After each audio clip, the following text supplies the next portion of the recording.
Alhamdulillahilladzi hadana lihadza wa ma kunna linahtadiya laula an hadana Allah. Asyhadu an la ilaha illallah. Asyhadu anna Muhammadan abduhu wa rasuluh. Allahumma salli wa sallim wa barik ala sayyidina Muhammad wa ala alihi wa ashabihi wa li baitihi wa dzurriyyatihi ajma'in. Para asatidz, para dai, muallim, ya. Ini mic itu aja kali, Pak. Ya.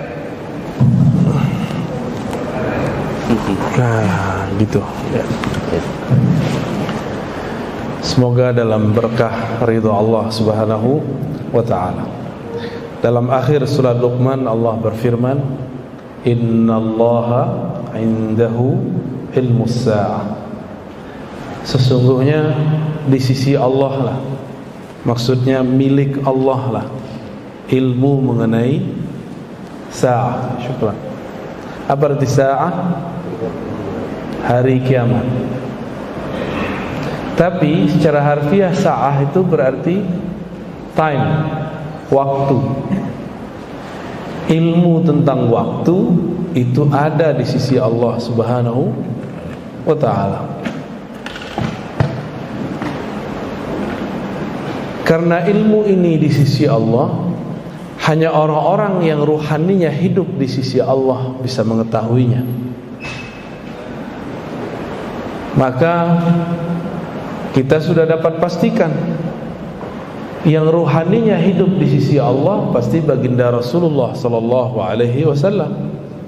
Dan dikatakan bahwa para syuhada mereka tidaklah mati, bal ahya'un inda rabbihim. Ini kata inda di sisi. Ini penting sekali. Kenapa ada para wali, para kiai yang qalbunya, ruhnya hidup di sisi Allah? Dia kadang menceritakan hal-hal yang tidak terbayang oleh kita. Kenapa? Karena ruhnya inda rabbihim, di sisi Rabb mereka. Hatta mereka masih hidup di dunia, itu Allah izinkan memutalaah, tapi dengan izin Allah. Karena yang mengetahui yang gaib hanya Allah Subhanahu wa ta'ala. Maka nabi, para wali, para ulama tidak tahu alam gaib kecuali diberitahu. Ini rumus. Hatta nabi tidak tahu alam gaib kecuali diberi tahu. Kalau kita diberitahu enggak? Ada kita yang diberitahu, ada yang tidak. Dalam suatu majlis, kata Sayyiduna Huzaifah, riwayat Imam Abu Daud, hadisnya sahih, di Kitabul Fitan, bab tentang fitnah akhir zaman. Ini Imam Abu Daud ini imam ketiga dalam strata hadis, Bukhari, Muslim, Abu Daud. Beliau ini meriwayatkan bahwa Sayyidina Huzaifah yang bergelar sir Rasulullah, menjaga sirnya Nabi sallallahu alaihi wasallam. Beliau ini bercerita, qama fina Rasulullah sallallahu alaihi wasallam. Suatu kali Nabi berdiri di hadapan kami, bersama kami. Kalau di riwayat Abdullah bin Umar duduk bersama kami. Berarti ada dua versi, dua waktu yang berlainan. Lalu apa yang Nabi lakukan? Fahaddasa, Nabi menceritakan apa yang terjadi setelah beliau wafat ini sampai akhir zaman. Panjang gak itu, Pak? Panjang itu. Itu lebih dari 1 hari. Di riwayat Imam Bukhari kita menemukan bahwa Nabi SAW berdiri ba'da subuh, berhentinya zuhur, ba'da zuhur lanjut lagi sampai asar, ba'da asar lanjut lagi sampai maghrib, ba'da maghrib lanjut isya, terus sampai besok. Enggak tidur mereka malam hari. Nabi menurunkan ilmu tentang akhir zaman. Maka ilmu akhir zaman itu salah satu salah satu cabang ilmu terpenting di zaman ini. Jadi salah satu pilar ahlu sunnah. Dulu saya berhenti di bab Islam Imam Ihsan. Ternyata di hadis Imam Muslim, Nabi ditanya oleh Jibril, "Mata sa'ah?" kapan hari kiamat? Dijawab oleh Nabi, yang ditanya tidak lebih tahu daripada yang bertanya. Terus orang itu bertanya lagi, yaitu Sayyidina Jibril, akhbirni an amaratiha, kabarkan aku mengenai amarat. Apa arti amarat? Alamatnya. Wah, panas sekali Pak. Lalu Nabi kabarkan.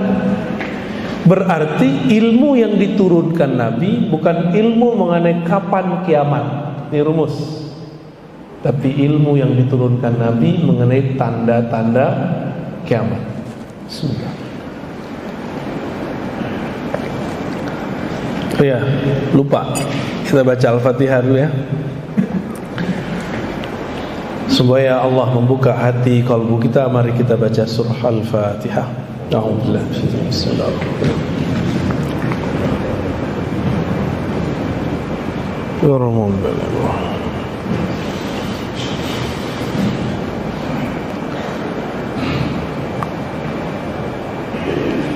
Maka kita tambahkan pilar ahlu sunnah ini, salah satunya mengetahui akhir zaman.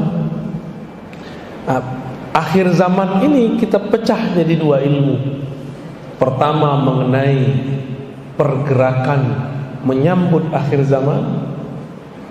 Yang kedua al-khilafah, kekhalifahan di akhir zaman. Dan saya sudah berulang-ulang mengatakan semua masuk ke dalam alam bawah sadar kita. Dalam hadis Nabi beliau bersabda, summa yakunu khilafah ala minhajin nubuwah. Lalu nanti akan muncul kekhalifahan yang sesuai dengan manhaj kenabian. Manhaj itu metodologi atau jalan. Nabi itu bagaimana cara beliau menggali ilmu, bukan belajar di kampus, bukan belajar di pesantren, tapi langsung dibimbing oleh Allah Subhanahu wa ta'ala. Bukan sekedar lewat mimpi, tapi dalam keadaan jaga pun Allah bimbing. Suatu kali datanglah Abu Darda kepada baginda Nabi sallallahu alaihi wasallam. Apa kata Abu Darda? Wahai Rasulullah, mata tadri annaka nabi? Kapan engkau tahu bahwa engkau ini nabi? Wali bisa digituin enggak, Pak? Bisa. Apa jawaban Nabi? Nih coba lihat, Nabi itu sudah kenal dengan dirinya di saat orang-orang, anak-anak masih main. Apa kata beliau?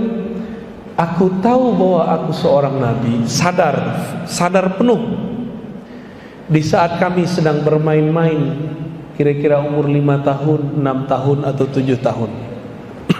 Tidak disebutkan dalam hadis itu. Tiba-tiba turun ada makhluk bersayap 2 orang dari langit. Yang satu bertanya kepada yang kedua, hei, emang itu orangnya? Huwa-huwa kalau bahasa Arabnya. Huwa-huwa. Kata yang satu lagi, na'am, huwa. Dia orangnya. Ya udah, langsung yang pertama terbang menangkap Nabi. Lalu Nabi kemudian dia pangku, dibelahlah dari sini sampai ke dadanya. Waktu itu Nabi sedang bermain dengan seorang anak. Anak itu adalah putra daripada ibu susunya, Halimah Sa'diyah. Itu beliau masih ingat tuh. Apa kata anaknya ini, anak Halimah? Dia lari ke rumah, ibunda, ayahanda, ya abati, ya amati, qutila Muhammadun, ya, Muhammad terbunuh, orang membunuh Muhammad. Kenapa? Dia menyaksikan dada Nabi Muhammad dibelah. Ketika ayahanda dari anak ini dan ibundanya datang, Nabi Muhammad udah main pasir lagi, Pak. Udah main-main lagi. Anak kecil gimana? Anak kecil biasa kan, anak kecil main pasir, main guling-guling. Suka-suka Nabi lah. Di saat itu Anak-anak masih anak-anak, bahkan orang tua pun tidak sadar mereka ini siapa. Baginda Nabi Muhammad SAW sudah sadar bahwa dia seorang Nabi Sallallahu Alaihi Wasallam. Jadi beliau diangkat jadi Nabi bukan umur 25, tapi sudah sebelum lahir sudah diangkat, Pak. Ya. Ini bagian ilmu akhir zaman. Nabi mengatakan di akhir zaman nanti yang akan jadi khalifah itu siapa? Orang yang ismuhu yuwati usmi, yang namanya berkesesuaian dengan namaku. Nama dalam bahasa Arab ismun, beda dengan nama dalam bahasa Indonesia. Nama dalam bahasa Indonesia udah nama aja, Ustadz Alnof, wah gitu aja kan. Yang ngasih siapa? Orang tuanya. Bisa telat nggak orang ngasih nama anak? Ya, berarti ada masa anak itu nggak punya nama, ada kan? Nama jasad itu, Pak. Ada nggak orang yang ganti nama? Ada. Mungkin bapak-bapak ini dulu, karena zaman-zaman SD dulu belum jelas dukcapilnya, bisa 3 kali ganti nama. Sebelum masuk SD namanya apa, pertengahan SD namanya apa, akhir namanya berubah lagi. Karena sudah jadi nama ijazah nggak bisa berubah, bisa 3 kali ganti nama, benar ya?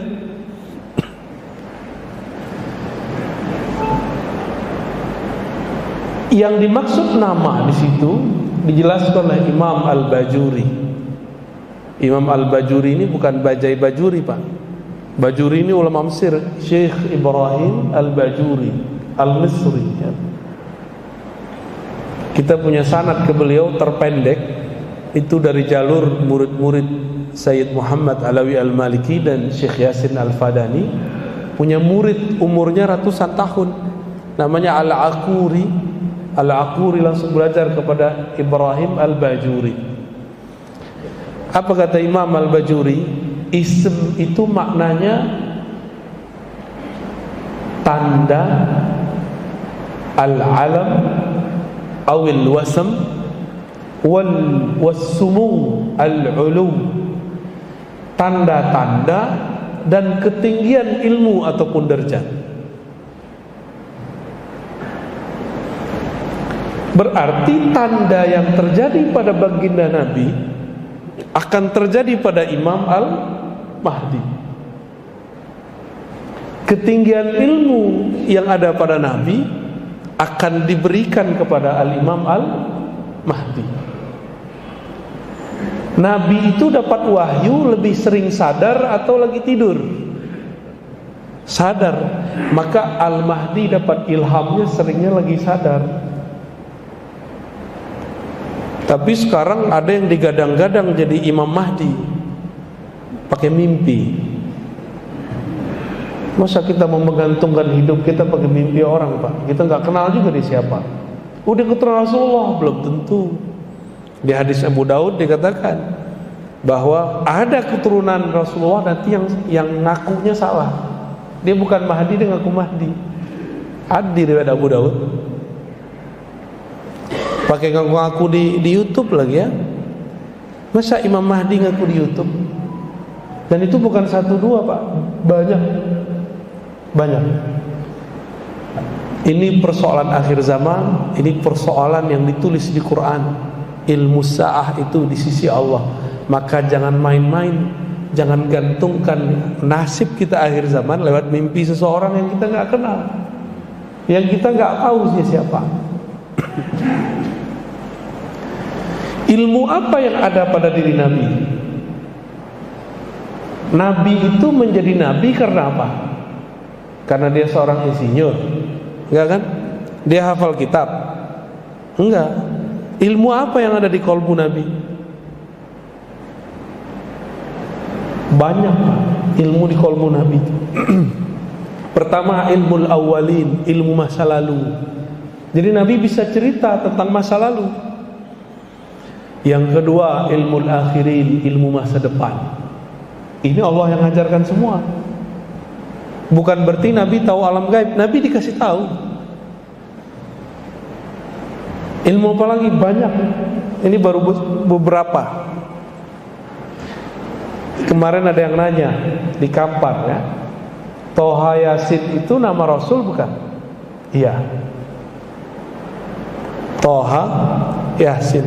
Tapi Toha Yasin itu Pak, itu ada di sir qalbunya Rasulullah Sallallahu Alaihi Wasallam.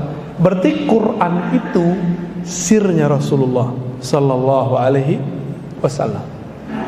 Maka kepada orang-orang yang mengkhidmahkan dirinya menghafalkan Quran, jangan berhenti pada hafalan, lanjutkan pada pemahaman. Ya. Nah, ini tentang Imam Al-Mahdi, dan ada yang penting di situ. Kata Al-Mahdi artinya diberi petunjuk. Benar. Yang di-guidance oleh Allah Subhanahu wa taala. Nabi tadi umur berapa? Dibedah 5, 6 atau 7 ya, wallahu alam mana yang tepat. Sama, pasti dulu Al-Mahdi itu waktu dia masih kecil, dia dibedah juga dalam keadaan jaga, bukan lagi tidur. Kalau Mahdi palsu lewat tidur, itu Mahdi mimpi namanya. Nabi SAW Allah balutnya dengan sisi-sisi manusiawi. Nabi itu dagang, benar? Dagang ya? Sebelum dagang gembala kurma, gembala apa? Kurma kon gembala. Nanam kurma nanti pas di Madinah. Gembala kambing, domba. Itu kita sebut memerankan sisi manusiawi. Jadi kalau Yahudi lewat, masa Nabi akhir zaman gembala kambing, gak mungkin gitu, dia tinggalin tuh.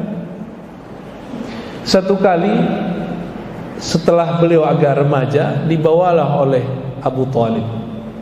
Kemana dibawa? Ke negeri Syam berdagang. Tapi di perjalanan ke Syam ada seorang pendeta rahib yang masih meyakini Allah itu Esa, Nabi Isa itu Nabiullah, Ruhullah, bukan anak Allah. Namanya Bukhairah. Bukhairah ini hafal kitab suci Taurat dan Injil, dan dia yang khusus dihafalkan ciri-ciri Nabi akhir zaman. Ciri-ciri Nabi akhir zaman. Salah satu yang dia hafal, bahwa seorang Nabi akhir zaman kemanapun dia ada awan di atasnya sehingga dia tidak berbayang. Jadi Nabi itu gak ada bayang-bayangnya kalau di bawah sinar matahari. Kenapa? Ada awan di atas. Ini bukan awan kinton ya. Malam tadi kita bahas awan kinton, karena banyak anak muda pada faham Son Goku. Ya, kartunnya anak-anak Pak, apa udah gak nonton ya, udah gak tahu. Kartun itu kartun. Jadi dipersonifikasikan. Kalau di kartun itu ada sosok bisa menaklukkan awan. Cuma dia hanya menaklukkan satu awan. Kalau Nabi Muhammad SAW bisa semua awan dia taklukkan dengan izin Allah Subhanahu wa ta'ala. Bukhairah melihat bertahun-tahun, adakah di antara kafilah yang lalu lewat, lalu lalang, yang ada awan di atasnya mengikuti. Sepanjang umurnya melihat tidak ada satupun kecuali kafilah Abu Thalib kali ini. Maka dia panggillah utusannya, muridnya, santrinya, panggil itu orang, siapa pemimpinnya, kita jamu makan. Dan jangan lewatkan satu orang pun. Akhirnya semua jadi jamu. Beliau keluar, dilihat awan tidak ada di atas tempat makan. Maka dipanggil Abu Thalib, Abu Thalib, adakah orang yang belum engkau ajak makan? Jawaban Abu Thalib, oh perasaan tidak ada. Bertanya lagi Bukhairah, pasti ada. Oh, bingung Abu Thalib, ini orang aneh ya. Akhirnya Abu Thalib bilang, ada, tapi anak kecil, anak bawang.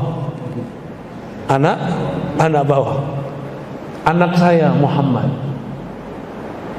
Abu Thalib menganggap Nabi Muhammad sebagai anaknya karena ponakannya yang ayahnya sudah meninggal, yaitu adiknya Abu Thalib sendiri. Lalu dipanggillah Nabi Muhammad, dilihat waktu bergerak di atasnya ada awan. Langsung disidang itu Abu Thalib. Abu Thalib, kamu sini. Disuruh semua orang keluar. Ya Abu Thalib, inna hazal gulam nabiyyun. Ini bocah, anak ini bukan orang biasa, anak ini nabi. Berarti Bukhairah sudah tahu bahwa sosok Muhammad bin Abdullah sudah jadi nabi waktu masih kecil. Benar ya? Kejadian kan kisah itu sama. Yang tahu siapa? Bukhairah. Bukhairah itu wali Allah Subhanahu wa taala. Ya, kalau kita buka-buka isi kolbunya, mungkin dia juga seorang nabi tapi tidak punya kerasulan, enggak punya risalah. Ini Bukhairah. Apa kata Bukhairah? Wahai Abu Thalib, tolong engkau sembunyikan, engkau jaga Muhammad. Kalau Yahudi tahu siapa dia, mereka akan membunuhnya. Maka Abu Thalib membungkus Nabi Muhammad dengan peran-peran manusia biasa, seperti orang Arab biasa, sehingga tidak ketara kalau ini orang spesial. Cuma kalau mendekat kepada beliau spesial. Jadi waktu beliau digelar Al-Amin, beliau sudah nabi belum? Sudah, karena belum lahir udah diangkat jadi nabi.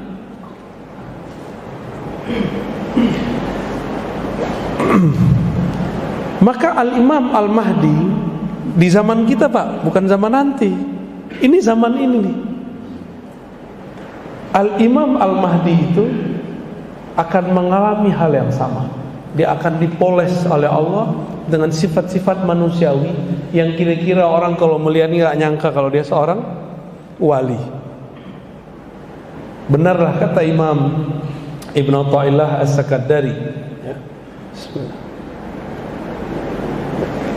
Kata beliau, subhana man satara khususiyatahu bima bizawahiril bashariyah. Maha hebat Allah yang menyembunyikan keistimewaan-keistimewaannya dalam peran manusia biasa. Jadi nggak ketahuan kalau ini dia seorang wali. Seperti Nabi dulu diperankan seperti seorang biasa, orang Arab biasa, pemuda biasa. Nggak ada tuh Nabi keluar-keluar, saya Nabi loh, saya Nabi loh, gitu. Sampai ada perintah. Kayak seperti sekarang, ada yang datang ke saya, aku loh Al-Mahdi. Ada yang datang, Pak. Cuma karena jidatnya agak lebar dikit, hidungnya agak mancung dikit. Ustaz Ano masuk ke tuh jidatnya lebar. Ada juga yang lewat YouTube. Ada yang lewat YouTube ngaku bahwa dia Mahdi tapi belum imam. Ini kalau asli dibunuh Yahudi nggak? Dibunuh, Pak. Dibunuh pasti kalau asli itu. Jadi kita nggak usah buru-buru. Ini ilmu rahasia. Hanya orang-orang yang mengerti ilmu rahasia yang mengenal. Seperti Bukhairah bertahun-tahun menunggu, akhirnya ketemu. Ya. Berarti Abu Thalib mengerti nggak Muhammad bin Abdullah adalah seorang nabi? Ngerti dia. Cuma akhir hayatnya disebutkan dalam Sahih Bukhari tidak sempat melafazkan. Cuma di batinnya dia ngingkar nggak? Dia nggak pernah ingkar. Oleh karena itu ulama berbeda pendapat mengenai status meninggal beliau. Apakah meninggal kafir atau mukmin? Ya. Nah itu bagaimana cara memahami ilmu akhir zaman.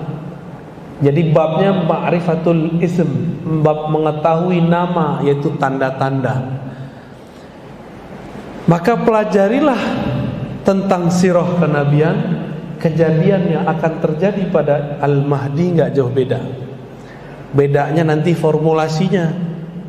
Nah, Bapak Ibu Saudara sahabat ikhwan akhwat fillah, Seperti yang saya sebutkan di tempat yang lain kemarin, yang sudah mengikuti, akhir zaman ini semua ilmu dikumpulkan Allah. Bahkan dalam handphone yang kecil yang kita sebut smartphone, itu semua ilmu ada nggak di situ? Ilmu hadis ada nggak? Ilmu tafsir? Ilmu apa lagi? Tasawuf ada Pak di situ. Karena semua ilmu sudah ada di benda kecil itu. Bahkan lebih ajaib daripada Nabi Sulaiman. Lapar tinggal datang duit, datang. Ya. Enggak perlu manggil angin. Pencet, datang taksi. Sakti enggak tuh? Itu Nabi Sulaiman kalau datang Pak, tongkatnya nganggur itu. Cincinnya nganggur, taruh aja tuh. Main handphone aja kita. Mau makan, mau apa. Ini saya serius loh Pak. Nabi-nabi dulu kalau hidup sekarang pasti beli smartphone. Serius. Karena Nabi itu manusia biasa. Apa kata Allah? Qul, katakan, ana basyarum mislukum. Aku basyar seperti kalian. Bedanya cuma satu, yuha ilayya. Diwahyukan kepadaku bahwasannya tiada ilah, tiada yang disembah, tiada Tuhan kecuali Allah Subhanahu wa ta'ala. Itu aja bedanya. Berarti Al-Mahdi sama enggak? Dia manusia kayak kita. Bedanya kolbunya selalu dapat ilham. Maka dia berjuang dengan ilham, bergerak dengan ilham, bukan pakai tebak-tebakan, bukan pakai cocok-cocok logi, bukan pakai ambisi, bukan pakai nafsu. Maka pencirian gerakan akhir zaman yang sesuai dengan sunnah Nabi, sesuai dengan ajaran Al-Imam Al-Mahdi, itu yang bergeraknya Al-Mahdi, orang yang hatinya diberi petunjuk oleh Allah Subhanahu wa ta'ala. Dan petunjuk ini dia terima setiap saat di kalbunya. Mimpinya adalah pengkhabaran, jaganya adalah pemakrifatan. Jadi mereka ini yang seperti dikatakan Nabi pernah berkalam Pak. Tanamu qalbi, tanamu ainayya wa la yanamu qalbi. Mataku tidur, hatiku tidak tidur. Hadis Bukhari dan Muslim. Matanya tidur, kolbunya tidak tidur. Maksudnya gimana? Kalau Nabi tertidur, maka beliau masuk ke alam kolbu, masuk ke alam yang lain, diperjalankan oleh Allah Subhanahu wa ta'ala. Jadi Nabi itu kadang lagi sadar, lagi sholat, kadang lagi tidur. Itu diperjalankan ke masa depan, diperjalankan ke masa lalu. Maka Nabi tahu semua kejadian awal ataupun akhir dengan izin Allah Subhanahu wa ta'ala. Al-Mahdi serupa. Maka Al-Mahdi itu sekarang Pak, kalau beliau sudah ada, kalau lah Pak ya, pasti sudah dikabarkan Allah lewat mimpinya, lewat tidurnya, lewat jaganya. Ilham-ilham yang diterima, apa yang akan terjadi 3 tahun ke depan, 7 tahun ke depan, 10 tahun ke depan, 13 tahun ke depan, udah dikabari. Corona ini pasti dia sudah dikabari. Cuma jangan ketipu. Di sini ada Mahdi teri ya. Dia juga ngaku-ngaku dikasih tahu. Padahal baru diketahuinya baru sebulan sebelum, setahun sebelum. Kalau Al-Mahdi dari kecilnya udah dikasih tahu. Waktu dibedah dadanya oleh malaikat, itu dia sudah kasih tahu langsung semua kejadian itu. Makanya Nabi Muhammad waktu diusir dari Taif, beliau balas gak? Karena beliau sudah diperlihatkan itu dulu di masa kecilnya. Waktu beliau SAW pergi ke Mekah, ditahan di Hudaybiyah, cuma 10 atau 15 kilo lagi masuk Mekah, ditahan. Beliau berontak gak? Enggak, karena beliau sudah diperlihatkan oleh Allah Subhanahu wa ta'ala. Maka gerakan Al-Mahdi itu bukan gelosok-gelusuk, bukan gerakan emosional. Gerakannya penuh ketenangan, santai, tapi ada kemantapan dalam keyakinan, kuat dalam mental. Bangun mental kuat aja udah susah orang hari ini ya. Tanya aja para ustadz Ustadz itu takutnya bukan sama istri Pak, sama jamaah. Cuma kalau ketemu canda-candanya takut sama istri, mau jadi wali, takut sama istri, itu candanya ustadz tuh. Tapi takutnya para dai itu sama jamaahnya. Takut apa? Takut ditinggal jamaah. Itu mental ustadz tuh harus dibanting gitu. Yang harus takut jamaah sama ustadz atau ustadz sama jamaah? Jamaah yang takut ditinggal ustadznya, jangan ustadz takut ditinggal jamaahnya. Salat suruhnya ntar aja Pak ya. Ngaji lebih afdol atau salat suruh? Serius? Wah, antum lolos. Ngaji satu bab sama dengan salat 100 rakaat atau 1000 rakaat. Cuma orang nggak ngerti, dia kejar tuh yang 2 rakaat. Ya. Antum nggak salat suruh pun habis ini nggak apa-apa Pak. Udah sama kayak 100 rakaat. Udah sama kayak 1000 rakaat. Maka jangan heran nih para ustadz kadang-kadang kalau udah selesai syuruk dia langsung pergi. Karena keberkahan 1100 rakaat udah di tangannya. Kok bisa? Sholat 2 rakaat pasti ikhlas nggak? Bisa riya? Bisa riya. Tapi antum kalau ngaji pasti sahih qalbunya. Dari tadi sadar nggak kakinya kesemutan? Nggak kesemutan. Hebat nggak tuh? Coba wiridan zikir. Kita kasih wirid 500 aja. Baru satu putar tasbih lama amat ini. Emang nggak ada zikir lebih gampang, ya? Tapi kalau ngaji Pak nggak ada, tahu-tahu udah syuruk ya. Karena kajiannya pendek sekali, kita pindah topik langsung ke Dajjal, ya. Jadi Imam Mahdi clue-nya tadi, dia bergerak dengan hidayah dari Allah. Bukan tebak-tebakan, bukan emosi, bukan pakai ro'yu, bukan pakai kendaraan partai politik Pak. Maka nggak ada gerakan kemahdian itu anti politik, anti negara, berontak tuh nggak ada.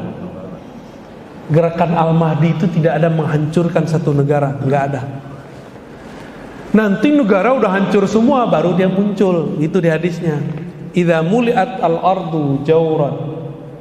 Kalau bumi sudah dipenuhi oleh jauran wa zulman, kezoliman sehingga negara hanya tinggal namanya, batas-batasnya sudah tiada. Di saat itulah Allah izinkan Al-Mahdi muncul. Berarti lewat berontak gak? Maka sekarang jika ada pergerakan memberontak kepada negaranya, itu bukan panji-panji Imam Mahdi. Walaupun di situ ada tentara 313. Itu cuma nama 313. Ya, paham maksudnya? Udah mulai paham? Ya. Dia sebut tentaranya 313, tapi dia berontak kepada negara yang sah. Walaupun kita pro sama kelompok ini, tapi itu bukan gerakan Al-Mahdiyin. Kenapa? Gerakan Al-Mahdiyin tidak pernah berontak. Nabi pernah berontak gak di waktu di Makkah? Nabi waktu di Madinah pernah menghancurkan Mekah enggak? Dihadang, dilarang masuk Mekah, itu pun Nabi ngalah.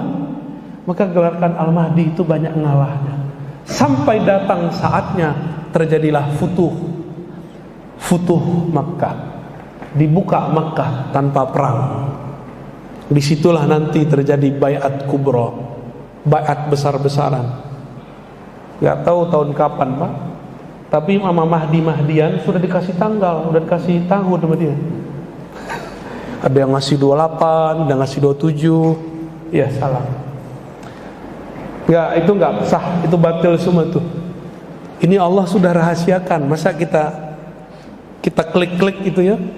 Serahkan rahasia itu kepada Allah.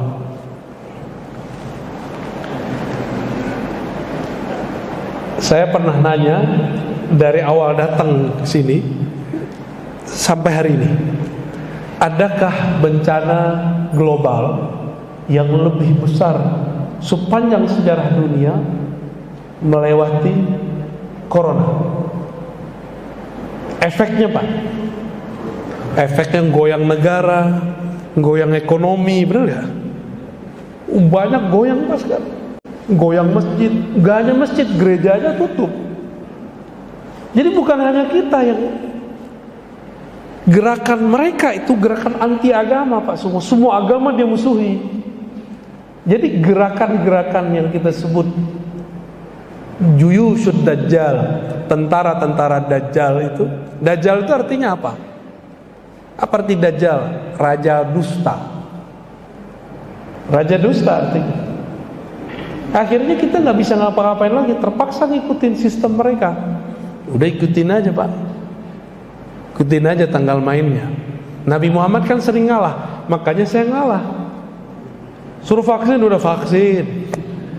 Ya, habis itu bekam kita Pak. Ya. Nabi Muhammad itu didatangi Jibril. Bilang itu, ya Muhammad, sampaikan kepada umatmu ada pengobatan langit namanya bekam. Walaupun yang bekam orang bumi, tapi itu pengobatan langit. Maksudnya apa kalau langit? Biasanya penyakit itu diobat, ini sekarang penyakitnya dibuang. Canggih kata. Kalau nggak biasa donor darah, bekam aja Pak, berkah buat ini. Cobain rasakan. Imam Ahmad tuh setiap kepalanya berat, apalagi orang Pekanbaru ini suka makan gazebo, nggak jelas. Apalagi, udah santan tuh paling bahaya. Wajah-wajah suka makan santan. Apa tuh dendeng balado? Dendeng nggak ada masalah, tapi minyak baladonya masalah. Itu harus dibuang Pak, nggak bisa pakai obat, dibuang. Makanya darahnya Nah, Nabi Muhammad SAW dikabarkan di langit, ini pengobatan akhir zaman.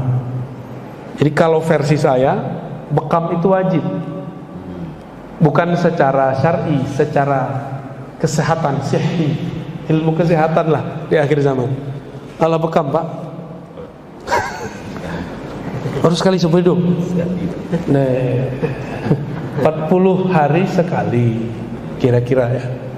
Tapi kalau udah numpuk 40 tahun, 60 tahun, itu bisa sekali seminggu itu Pak, sampai bersih itu.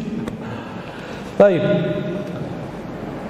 Jadi Al-Imam Al-Mahdi pergerakannya sabar, dia banyak sabarnya Pak. Sabar. Innallaha Allah bersama orang sabar. Berarti kalau dibalik, Allah tidak merestui, tidak membersamai orang yang tidak sabar. Walaupun dia bawa takbir, walaupun dia pakai pakaian-pakaian Islami, kata dia, tapi tidak sabar, Allah tidak bersama mereka. Ya. Lalu bagaimana dengan Dajjal ini? Dajjal itu nama kecilnya sama dengan Nabi Musa. Nisbatnya Samiri. Dia anak daripada hasil ritual setan ayah dan ibunya, dan itu tertulis dalam kitab, riwayatnya sahih. Ayahnya Samiri ini, mohon maaf, dan ibunya udah sekian datang ke dokter, ke dukun, gak punya anak. Datanglah ke dukun yang paling sakti, yang bisa mengakses Azazil iblis. Ternyata itu dukun iblis yang nyamar. Sampai sekarang iblis bisa nyamar Pak. Bisa nyamar. Jadi orang bisa meminjam lidah orang. Apa kata si dukun? Kalau engkau pengen punya anak, maka lakukanlah, mohon maaf, hubungan suami istri di kuil berhala. Jadi ada dulu kuil, di situ berhala semua, tapi sudah nggak ada orang yang berkunjung. Maka datanglah dia suami istri ke sana, karena malu setiap hari ditanya, kapan kau punya anak? Mandul. Perempuan digituin stres nggak? Ditanyain kapan kau punya anak, udah stres. Apalagi dibilangin mandul, ayolah bang, carilah dukun bang. Dapatlah dukun setan. Akhirnya mereka melakukan ritual, tapi dikasih amalan-amalan iblisiah. Dilakukanlah hubungan suami istri di situ. Karena pakai ritual iblis, ternyata iblis meminjam tubuhnya untuk menghamili istrinya. Maka hamillah istrinya. Secara nutfah sperma suaminya, tapi secara spirit Azazil. Itulah anak iblis paling sakti di dunia. bernama Musa bin Sam'un atau Dajjal bin Azazil. Jadi kalau ada orang bertanya, adakah iblis punya anak separuh manusia? Ada. Itu namanya Dajjal. Itulah biodata Dajjal, Pak. Ya. Kita kan menceritakan apa yang kita dapat aja ya. Yang kita nggak dapat kita nggak bisa cerita. Waktu lahir itu anak belean atau belean. Bahasa orang awak tuh ya Hanof. Bukan di sini nih tuh. Cik Mato. Bubu apa soleh? Baciri matonya Pak. Jadi matanya itu kalau bahasa Seberang tuh belean. Mata itu ya bertahun-tahun. Tahun pertama, kedua tuh nggak bisa buka. Skenarionya mirip seperti dulu Banul Jan terjadi kiamat pertama bangsa jin di bumi. Allah kirimlah Jibril untuk menyelamatkan Azazil. Kejadiannya mirip, cuma bedanya ini bukan kiamat. Di negeri Samara, tempat Samiri lahir, terjadi banjir besar. Allah kirimlah Jibril bersayap 360 kanan, 360 kiri. Cepatnya bukan main, selamatkan anak Azazil. Ini skenario Allah semua. Ini Allah semua yang atur, Pak. Jadi kita senyum-senyum aja, ini Allah yang atur semua. Ya, Allah lagi buat drama akhir zaman. Nah, lolos nggak nih? Ikut kalut atau waras? Diambillah tuh anak, nggak ketahuan ayahnya kemana. Maka Samiri sampai hari ini dia nggak tahu ayahnya di mana dan dia masih meyakini ayahnya hidup. Dibawalah ke suatu pulau seperti dulu ayahnya Samiri, ayah batinnya yaitu iblis. Dididik oleh Jibril, diajarkan zikir. Bedanya kalau dulu Azazil diizinkan zikir di langit 1, 2, 3, 4, 5. Tapi pintu langit kan sudah ditutup kecuali untuk Nabi Muhammad sallallahu alaihi wasallam. Maka Azazil, anak Azazil bernama Samiri ini dilatih Ismul A'zam, Al-Ismul A'zam. Jadi Samiri ini bisa sakti karena Allah kasih nama lewat Sayyidina Jibril alaihis. Sakti dia, Pak. Binatang abadi bisa tunduk sama dia. Sihirnya mirip-mirip dengan aslinya. Maka dialah rajanya Sahara, ya, orang-orang ahli sihir itu dia rajanya. Ini kok kayak asik didongengin, Pak. Ini bukan dongeng, Pak, ini asli. Ini cerita asli yang saya ceritakan.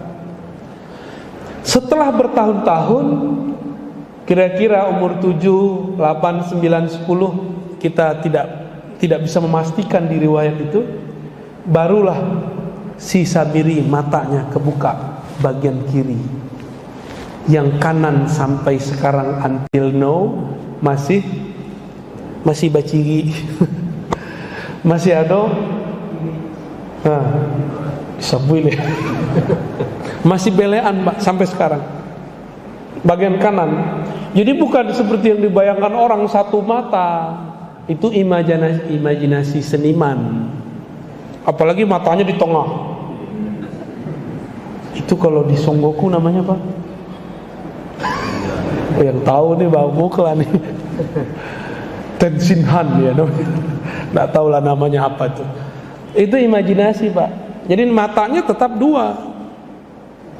Itu nanti jadi alamat bagi orang yang paham. Karena Samiri ini bisa nyamar. Bisa nyamar jadi muka Habib dia. Bisa nyamar jadi muka kiai, gak kelihatan. Tapi saya melihat dalam beberapa pergerakan itu dia muncul bayang-bayangnya, Pak. Matanya mirip.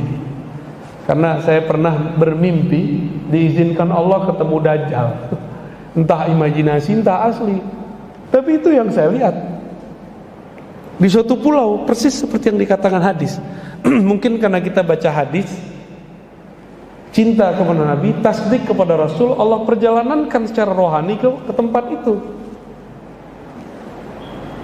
Jadi diizinkan Allah pas saya ngelihat, tapi dalam mimpi.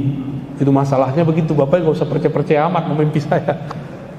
Cuma bagi saya cukup ini kabar dari Allah Subhanahu wa taala, karena ada hadis la tabqa minal mubasyarat, kabar gembira. Cuma kabar gembira, nggak boleh dijadikan sandaran. Tidak tersisa di akhir zaman kecuali mimpi yang baik. Ini mimpi ketemu Nabi aja belum ya, ketemu Dajjal, pengikut Dajjal antum ntar. Mimpi ketemu Nabi dulu, banyak-banyakin dulu sholawatnya ya. Setelah 9 atau 10 tahun matanya baru kebuka, baru dia bisa jalan. Tadinya dia juga susah jalan, Pak. Karena dia anak Azazil. Azazil itu Allah izinkan gak tubuhnya kekal di bumi sampai kiamat. Jadi separuh dirinya itu kekal, Pak. Kita Samiri ini matinya ntar ya di akhir zaman ini. Harus ada yang bunuh dia kalau dia gak mati-mati. Dan yang Allah takdirkan untuk membunuhnya itu adalah Nabiullah Isa. Azazil punya anak tadi Samiri. Samiri itu lahirnya diperkirakan di zaman Nabi Musa atau sebelumnya. Di zaman Nabi Isa berarti dia sudah ada atau belum? Nah, ini kita kasih tahu, Pak. Yang membuat konspirasi penyaliban Nabi Isa itu dia orangnya. Dia nyamar jadi seorang santri. Namanya siapa? Yudas Iskariot. Itu dia tuh orangnya. Dia bisa nyamar-nyamar. Bisa nyamar, maka nanti dia bisa nyamar jadi Imam Mahdi, Pak. Ini yang saya khawatirkan. Kenapa dia mau bunuh Nabi Isa?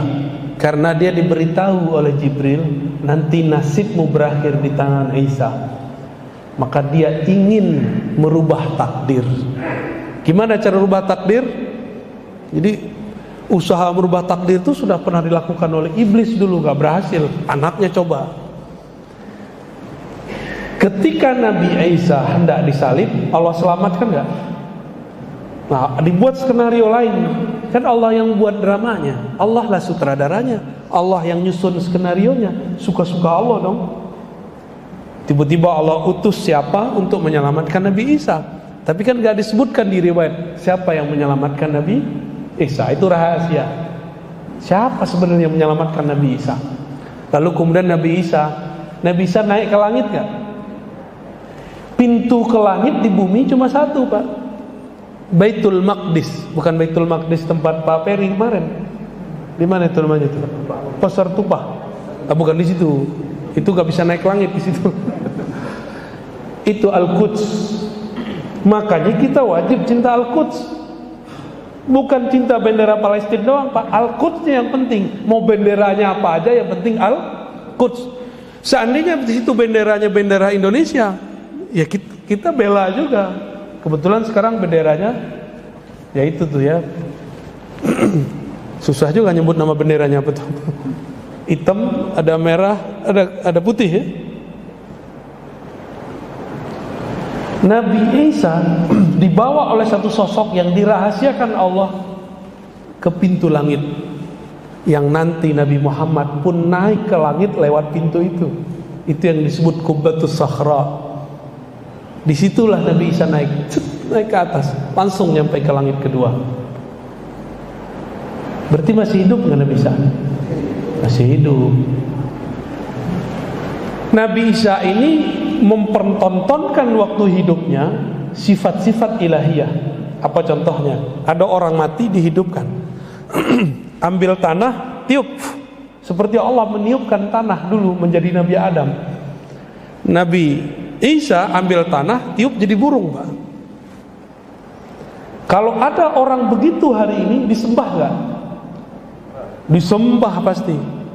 Jadi wajar kenapa kemudian beberapa orang yang tidak mengerti bab tauhid di zaman itu menyembah Nabi Isa. Mereka lupa Nabi Isa sendiri gak menyembah dirinya, tapi menyembah Allah Subhanahu wa ta'ala. Nah, bagian akhir, karena sudah 6:30 nih ya. Asik Pak ya didongengin ya. Padahal udah tua-tua disuka diceritain juga nih ya. Ini tuangku aja senang diceritain ulang ya. Karena Nabi Isa dulu tidak menunjukkan syariat yang sempurna. Syariatnya belum selesai, umur 33 sudah diangkat. Maka nanti disempurnakan, turun lagi di masa akhir zaman, disempurnakan dengan syariat paling sempurna, syariat baginda Nabi Muhammad sallallahu alaihi wasallam. Ya. Nanti dapat tugas. Apa tugasnya? Al-Mahdi beri pedang. Ini pedang. Sembelihlah itu sih. Dajjal tuh nggak bisa dibunuh, Pak. Ditusuk, mau dibom nggak mati-mati. Berarti ada suatu rahasia di pedang itu, dan ada kejadian yang melemahkan si Dajjal. Kita nggak tahu rahasianya apa. Jadi udah banyak tuh. Itu perang nanti nggak ada yang pakai pistol, Pak. Nggak ada yang pakai tank. Semuanya pakai kesaktian. Yang nggak sakti baru pakai panah. Yang nggak bisa terbang baru pakai kuda. Jadi nanti antum kalau umur panjang jangan kaget-kaget, nanti orang terbang-terbang tuh. Mau dia tentara Mahdi dia terbang, tentara Dajjal pun ada yang bisa terbang.